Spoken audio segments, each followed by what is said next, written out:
So welcome back everybody, I hope you're doing well. My name is Andy with Boatworks today, and this week we're going to be building a fiberglass test panel that we're going to need for the following video, where we're going to be doing a roll and tip demonstration using Alexseal paint. Now before we get started, I want to talk a little bit about the sponsor for this week's video, which is Skillshare. Now I'm going to be perfectly honest, when I was first approached about doing this, I was not real familiar with the services that Skillshare offered. So I set up an account, started looking around. There is a ton of great content there. I mean, classes ranging in anything from business to art to design to programming. I mean, really anything you can think of. As of right now, they currently have over 25,000 different classes available. So there's bound to be something there that will be of interest to you. Now, personally, I'm going to be looking to focus on some editing, some storytelling, and design. I mean, being a content creator here on YouTube, I know that these are things that I can definitely improve upon, and Skillshare is where I'm going to be going to do that. Now to kick this promotion off, Skillshare is going to be giving away a 2-month free membership to the first 500 people that click that link down below. And then after that, membership is just $10 a month. So click the link down below and learn something new this summer from the convenience of your own home. I mean, it doesn't get any easier than that. So with that said, I want to say thank you to Skillshare, and let's get into the video. So I do a fair amount of private consultation that I run through Patreon, and when I'm working with folks over there that are doing something for the first time, whether it's fiberglass repair or gel coat or painting like we're going to be doing here in the next video, one of the first things that I always recommend that they do is to make a fiberglass test panel. Why? Well, because when you're doing something for the first time, you're bound to make mistakes. I mean, that's just how we learn, and it's a lot less costly and it's actually a lot more convenient to be able to make your mistakes and go through your learning curve on a test panel than it is up on your actual project. Now, as simple of a thing as a test panel may sound like, it is actually a very, very useful tool to have in your back pocket. And to get started, I'm going to be using plywood as a backer. Now, really, you could use almost anything as long as it's at least the size that you're looking for and it's flat. That is the biggest thing. You want your panel to be flat. Just as another option, drywall would be another great choice. A lot of times you can find cutoffs at the big box store that are, you know, for a few bucks, it's a cheap alternative to actually being able to get started on making your panel. And for today, this test panel is going to be 24 inches by 24 inches. You can make it smaller, you can make it larger, you can make it whatever size you want. Now in this situation, I want to be able to take my test panel and actually pull it off of this backer piece. I mean, if you wanted to, you could lay your glass directly over top of the plywood and then just kind of have that as part of your test panel. But I want to be able to release my fiberglass off so that I can use both sides of the panels. What I usually do is I'll use one side for paint testing, the other side for gel coat testing. So to make sure that I can pull the glass off of this, I need to put some type of a covering or a release film over top of this. Now for today, I'm going to be doing a little bit of an experiment again as well. Now last week you saw me use this stuff. I'm not exactly sure what it is. I had a business went belly up about 5-6 years ago, and they just dropped off a bunch of their excess materials that they had on hand. So I don't know what it is. I did do a little bit of looking around. If I had to guess, I think that this is some type of a window covering, a protective film that you put over windows if you're going to be painting or staining, around the casework. So that's just a guess. I don't really know for sure. If somebody out there does know what this is, please let me know. It's got a very light adhesive on the back, not strong at all. Really the only thing I found that it sticks to is glass. So that's what I'm going to be using today. Last week I used it with epoxy and it worked fine. This plastic did not bubble, it didn't lift, it didn't do anything, it did perfect. But for today, I'm going to be using polyester resin. So the styrene, I don't know how that's going to react to this plastic.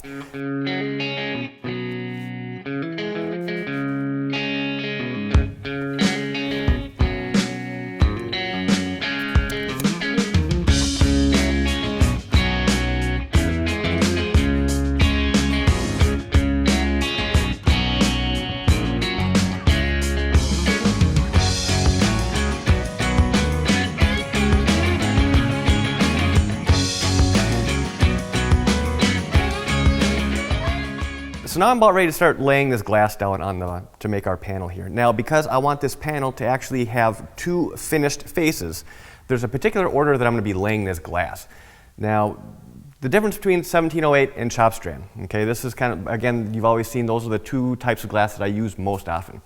So now just as a little bit of a recap, The chop strand matting is essentially somewhat like a glue layer. Because it's a material that holds on quite a bit of resin, it's something that you can saturate, top coat with another layer of glass, a different type of glass, and that chop strand pretty much ensures that you're not going to have any dry spots. You're going to have complete saturation, and then any excess that's left obviously just gets rolled out, during the when you're using the fin roller. So the order that I'm going to be laying this down, I'm going to do chop strand, 1708, chop strand, 1708, and then chop strand. Now the reason that I want to have chop strand on the most, top and bottom layer is because chop strand is it's a type of glass that sands smooth, and it also helps to really minimize any kind of print through from whatever type of glass is beneath it. So now, for example, 1708, it's got kind of a weavy texture to it. When you're trying to finish a surface, you don't want to have a weavy texture because that will show through, especially with a high gloss finish such as paint. So the top, bottom layers are going to be chop strand, and the 1708 is going in there just to basically provide a little bit of rigidity, just to make sure that it's a nice, stable panel. And the resin I'm going to be using today is going to be a Total Boat laminating poly resin. Now the reason I'm going with the laminating poly resin is because I want to have the option of being able to coat one side of this panel with gel coat. Now you can sometimes cut corners and go over top of epoxy with a gel coat, which is polyester based, although it's generally recommended to be not a good idea. So just for that reason alone, I'm going to be making this panel with the polyester resin. Now for this, I'm going to be mixing up 8 ounces of resin at a time, and I'm going to try and catalyze them around 2%. So for 8 ounces of resin, if I want to catalyze at 2%, I'm going to need to add around 5 cc's of MEK, or methyl alkyl ketone with peroxide, which is also the hardener for polyester resins. So let's get started.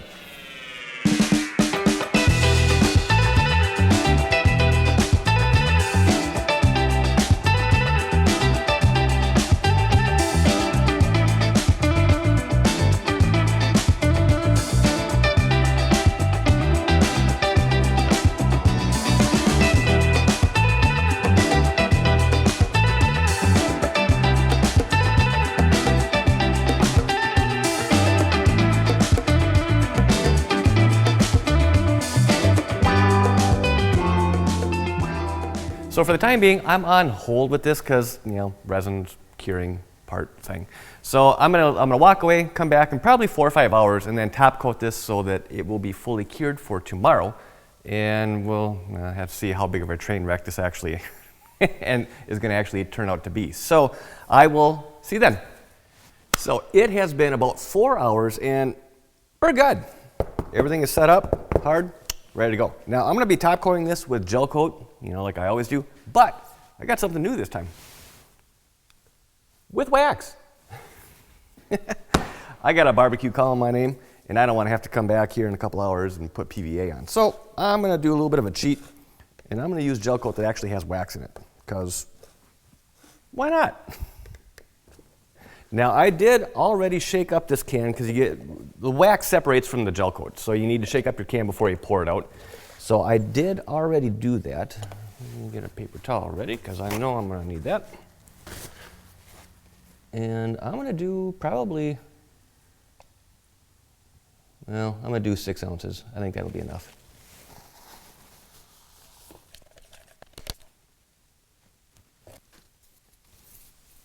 And when I'm brushing this out, take a closer look at how many holes the gel coat is actually filling.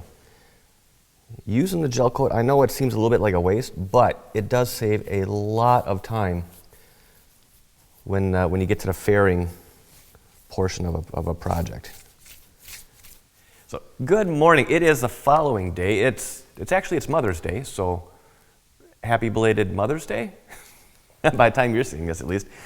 So this gel coat has set up. That means this panel is fully cured. So now I just need to hope and keep my fingers crossed that it'll actually peel off of this plastic, because as I noticed when I was laying this up, this plastic did not really like the styrene in the polyester resin. So let's, oh yeah. Well, ooh, it's still kind of sticky. Okay, so I may need to coat this for some reason. It should have cured because it sealed off from the air from this plastic, but it's still sticky. So is that going to change my plans for today, I wonder? That's way better. All right. Flip it over and start sanding.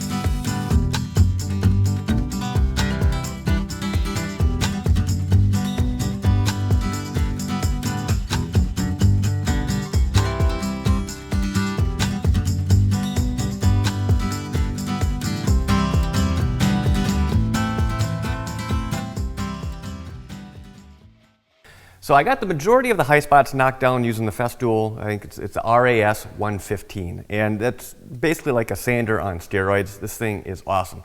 It's almost as fast as a grinder, and it's almost as dust-free as a dustless sander. So it's kind of a nice little hybrid between those two things. So worked excellent for this. So now the next thing, I need to get the surface wiped down, and then I need to get my first coat of fairing on here.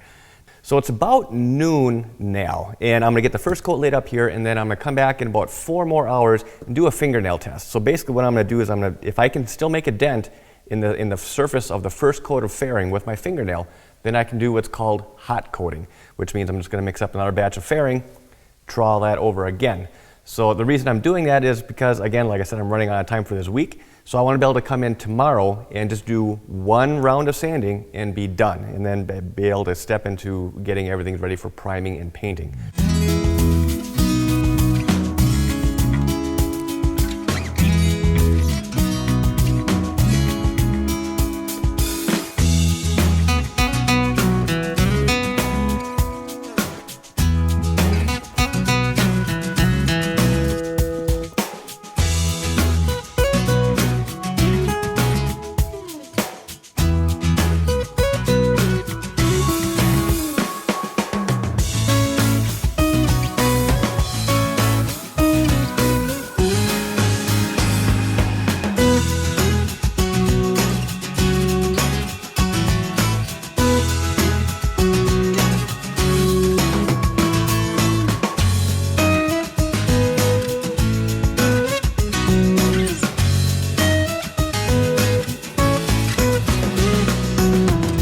So this looks pretty good. I'm gonna leave this sit for a few hours and I'll come back. Hopefully I'm able to come back before I check out for the day and hot coat this with number 2 of the total fair. So be back in a few hours. And we're back. Okay. It has been about 5 hours and this is ready to go, but I want to zoom in and kind of show you what I'm talking about with the fingernail test. So let's readjust. Okay, so basically all I'm looking for is I want to be able to take, see there's no mark here. I want to be able to make an indent with my fingernail. And as long as I can do this, I am perfectly fine just to come right back over with another coat of thickened epoxy without having a sand. So let me get up and let me get another batch mixed up and let's get this buttoned up for the night.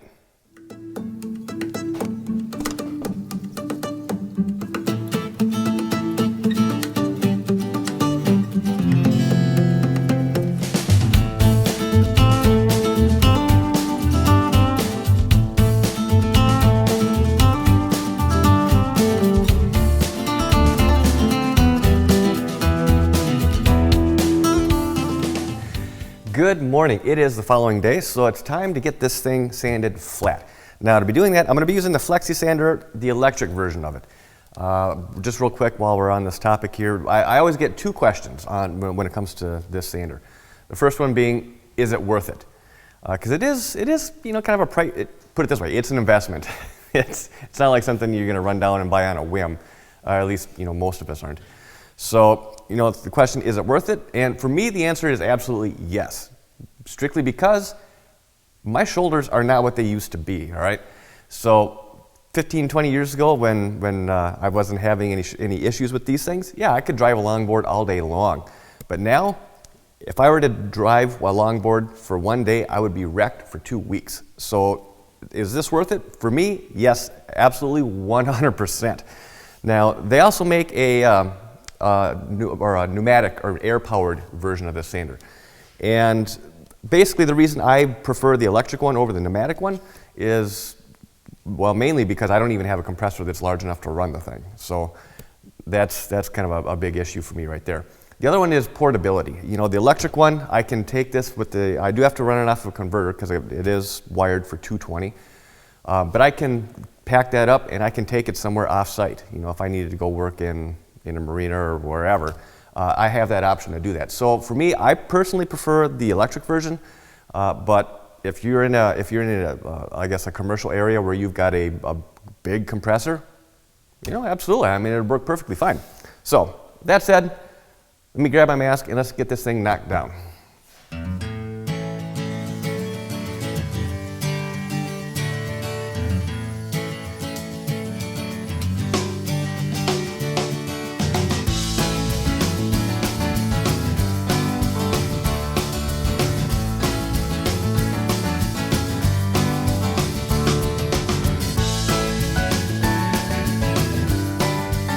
All right, so as you can see, I've gotten probably 95, 98% of all of the flattening and the general sanding done, but that was all done using 80 grit paper. Now, if I'm going to be prepping the surface for primer, I need to go up to a little bit of a finer grit. So the majority of this is already flattened out, so now I'm going to switch over to a different type of sander because, well, I only have 80 grit paper for this, so I'm going to have to switch over sanders so that I can use something preferably somewhere in like the 120 to 150 grit range for prepping for primer.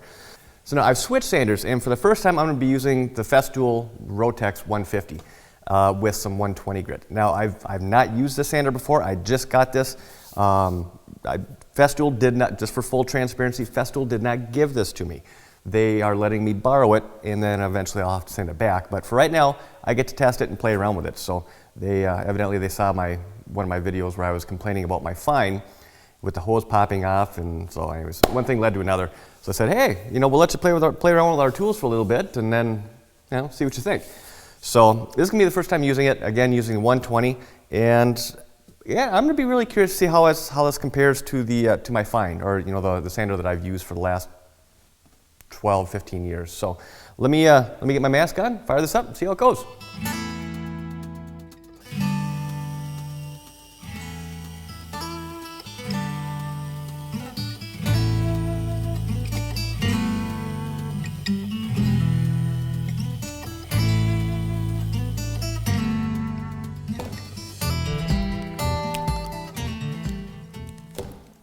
Fine, you just got owned. Sorry. This thing is so smooth. My old sander put it this way. After about 10, 15 minutes using it, you always get that tingle in your fingers. This is smooth as butter. I'm loving this. Anyways, so final sanding is done. I want to make a note here. When you saw me doing the final sanding, because I had already done the flattening with the Flexi sander, I didn't want to, I guess, work one particular area too much because then I would put a little dimple in there. So what you saw me doing was basically I ran in a pattern. So I ran back and forth, you know, basically overlapping a little bit and then up and down, and that was it. So now the surface has been sanded up to 120, and right now this is pretty much ready for priming. So with that said, I think this is going to be a good place to end this video because the next step is going to be the priming and the painting, and honestly, that's a full video in and of itself. So I hope you enjoyed the video, and if you did, please hit that thumbs up button. If you're not already subscribed, hit that subscribe button. I'd love to have you on board. Any questions, comments, leave those down below, and I'll do my best to get back with you. And as always, thank you for your time, and thanks for watching. This has been a Boatworks Today production.